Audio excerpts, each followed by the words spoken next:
Hey guys, I just want to answer some of the questions that you guys have had recently in Leadbase Pro, fill in some of the gaps in case you've missed something in the course, and just talk about the model that we use in our agency. So I've summarized these into 7 different groups here using ChatGPT based on like a bunch of questions that I compiled.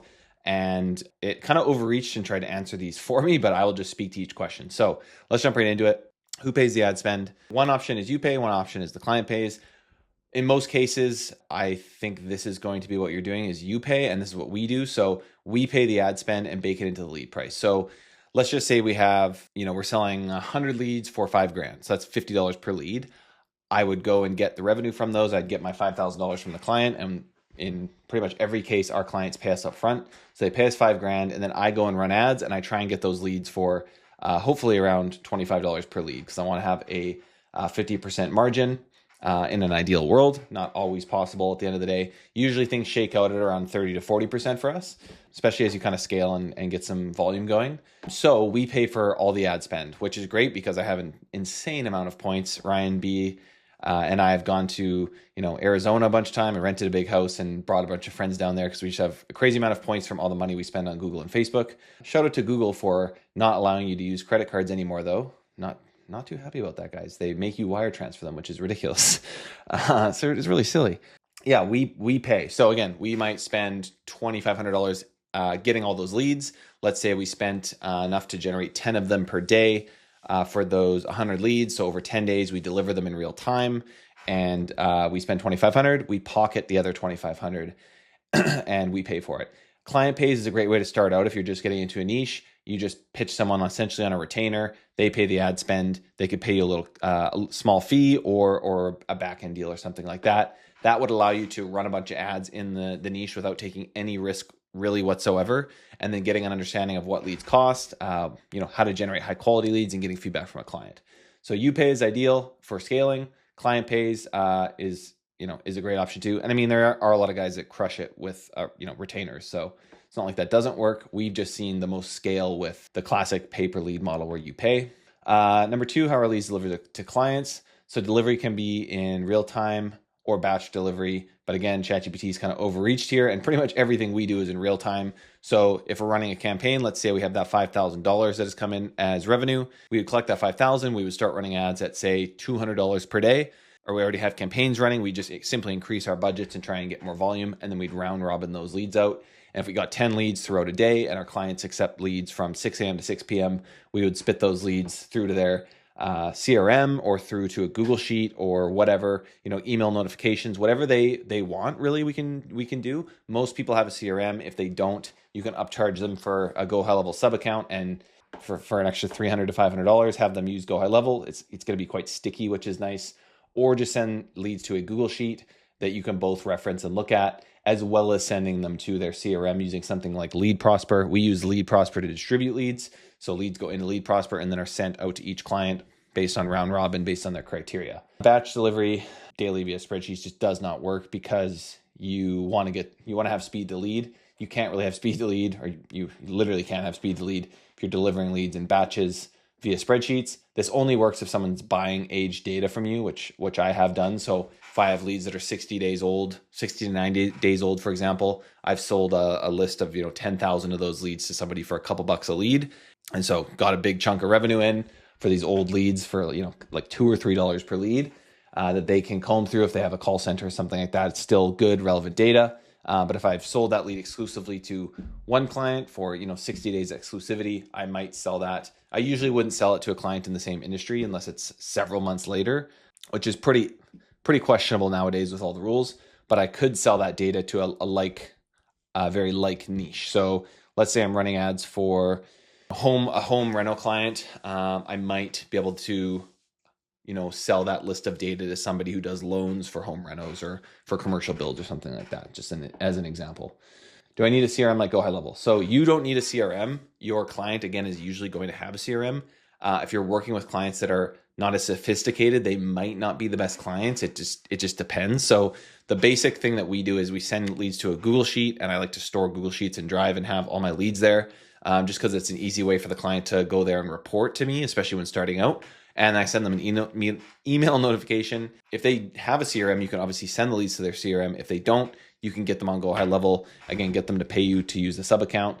You can get the Go High Level, whatever the top account level is, where you can give people sub accounts, unlimited sub accounts. It's like $397 a month, I think something like that.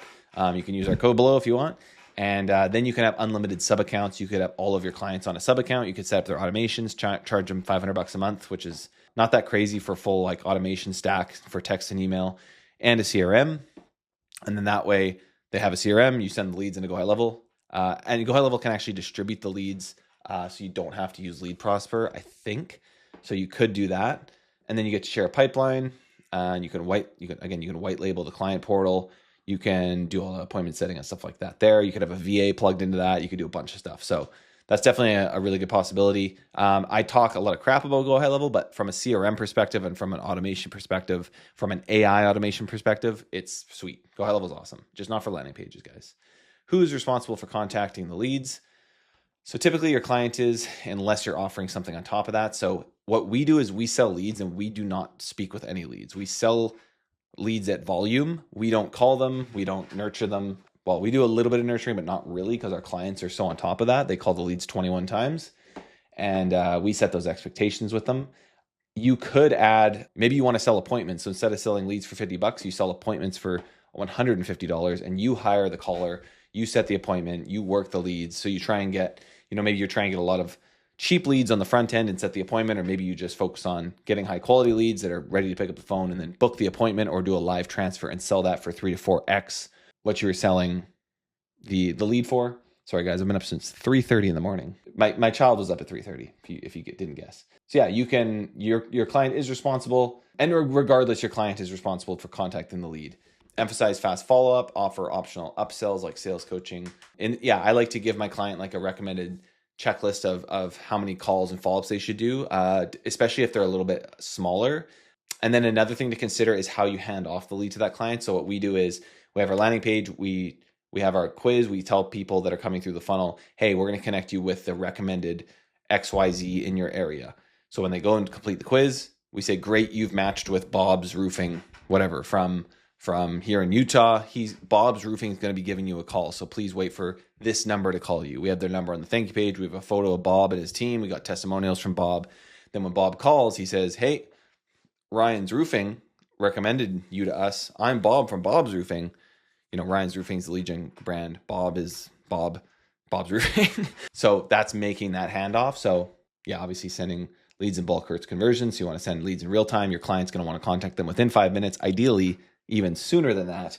And it's their responsibility to do the follow-up. Usually you could even supplement this. You could sell leads, but then have a team of appointment setters that when your clients, maybe after 3 days of their sales team trying to call those leads, if they age out, you could try and set those appointments and have a value add there, kind of support their sales process. Or you could help them hire appointment setters. I've done that. I've recommended appointment setting companies to clients and then gotten a kickback for the hiring that they've done. And I've had clients hire like 10 to 15 appointment setters through my recommendations and got a really nice commission on that. How should I price my leads and packages? So you can price leads on cost-based, which is ad spend plus margin, or value-based, which is reverse engineering pricing from the client ROI. I tend to, use a combination of these, but it's good to think about both of them. So I like to use our lead sales tracking sheet. So from you could work from a profit charting perspective of what you want to make, or you could work from the client perspective. So if you sell 100 leads and they cost $50 each, and your client's going to close 10%, and the value of a deal, let's say this is roofing. The value of a deal is probably more like, it might be more than that. It's like 15K. So 15K cost per sale. They're only at, they're closing 10%. Their cost per sale is only $500. Their gross ROI is 30. Their revenue per 10 leads is 150K. Cost per 10 leads is 5,000. Sorry, that was wrong. I just edited it. Their revenue per 100 leads is 150,000. Their cost is 5,000.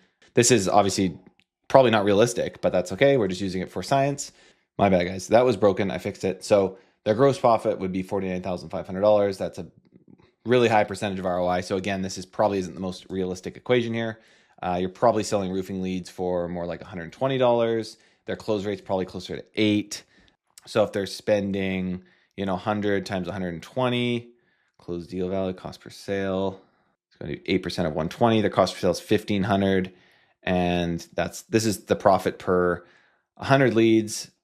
So their cost is 12,000 for 100. They made $39,000 in profit. That's like a 3-to-1 ROI. Okay, so you can kind of you can backtrack and reverse engineer this if you want to. You could also think, okay, I know leads cost me, $75 to generate a high quality lead, so I'm going to charge 40% on top of that, and whatever that is, approximately $100 per lead or whatever it is. So you can kind of go one of two ways there. Hopefully those are kind of equaling each other for the most part. So if this was me and I was trying to figure this out, if my client says I close 8% of deals and I know he makes 15% per deal, then I would kind of backtrack through this equation and hopefully figure out, okay, what can I charge to get him to be around, 3-to-1 on the profit side, maybe 2-to-1.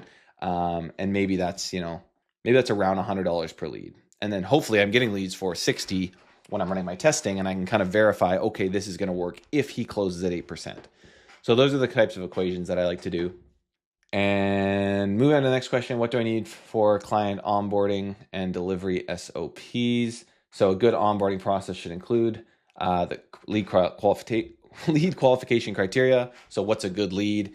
Let's say this is roofing again. So they need to be a homeowner. It can't be a mobile home. It can't be vacant land, obviously. They need to maybe some budget questions. If it's solar, is the roof covered? Do they live in frickin' the North Pole? Probably not going to work. So those types of questions you need to get upfront from your clients so you know what criteria you're delivering for. Because a lot of times you might want to quote them early and just go based on what you see in the market. Like solar leads are $50, but then they ask, they want 15 qualifiers, and it's very easily going to cost you more than that to generate a lead. So that's important. Lead routing, so the geographical area or the time, work days, so Monday to Friday, 9 to 5. What specific vertical they're in, expectations on delivery speed, volume, and follow-up procedures. So are they following up? How much support do they need? How many leads per day are they willing to take? If they ask for 10 per day, make sure they're okay taking 5 to 15 per day, because some days are going to be really good and you want to generate those 15 leads, and because leads are $20 that day, and on the days where leads are $50, you might only generate 5. You want to be able to generate and have some flexibility on the days where leads are cheaper so that you can pump more profit out and get access to more leads. You could explain that to the client in the sense that this is supply and demand. Some days the market's going to feed us more leads, and we want to have the ability to give you a bit more on those days and balance things out over a month. So make sure those expectations are set. Contracts outlining payment terms, exclusivity, and liability. So making sure that if you're getting paid up front, you're able to bill them every week to be paid up front for that order. I like to bill clients on a weekly basis. So usually I'm estimating, okay, let's say we can do 500 leads this week. So I'll bill them every Friday for the next Monday, and then we start that cycle over again. It's not always perfect. And sometimes we might be behind a little bit or ahead a little bit. So I'm always just billing them ahead of time. If you want to bill clients after or kind of part way through, that could work too. We also do things exclusively. So we sell leads, exclusive rights to the leads for 60 days. And then we have the right to resell that lead to somebody else in a different vertical. And then you can outline, we don't really focus too much on liability. Obviously, I guess we have trusted forms. So we record every user journey that goes through a funnel. We share that trusted form URL with our clients so they see, hey, we have proof that we captured this lead. You're not spamming someone on a do not call list because they reached out to this specifically. For that reason, we've never had any problems. Knock on wood, although I don't believe in superstitions. And then reporting cadence, I ask the client to report to me every single week on the contact rate, the deal values, and kind of the ROI they're looking at, any feedback. And I tell them that is important for me to deliver them the best success in terms of leads. How do you retain clients? Setting expectations is huge. So making sure they know that not every lead will convert. This is a percentage game. We're trying to generate an ROI, and things are going to improve over time if they give me feedback. Educating them on speed to lead, effective scripts, follow-up frequency. Like I said, if you have a really experienced client, you might not need to do too much of this. But if they're mom and pop and they have a few salespeople, you could probably add a lot of value helping them out. Provide reporting. So when they give you feedback, you want to do kind of a monthly meeting with your client and look at, okay, what was the total money spent? What was the total ROI? How can we improve? What can we do here? And really think about having a partnership with them. That's only going to come if you can deliver them quality leads over those first few orders. If you don't, they're going to fire you and you're going to have to improve things. But really focus on quality. If you focus on quality, focus on, if you need to charge more per lead, that is that's okay, and that's a good thing. Don't race to the bottom with everybody else. If leads in the market are 50 bucks, be okay selling them for 100, because when you get on the sales call, you can explain that your leads are worth $100 because you're not just like everyone else. You actually qualify these leads, because everybody has experience buying cheap leads and being burned by no one picking up the phone. So if you can differentiate yourself like that, it's just an easy selling point. You could, I actually don't really do any of this. I just sell leads. You could upsell GHL, nurturing sequences, CRMs. I mean, even call coaching potentially, but really it's about high quality leads and developing that partnership over time. Oh, guys, that took a lot out of me. I'm not going to lie. Hope you enjoyed this video. Hopefully it answered some questions. If there's more questions that I didn't answer in this video, please hit me up. Please let me know, and I'm happy to answer more questions.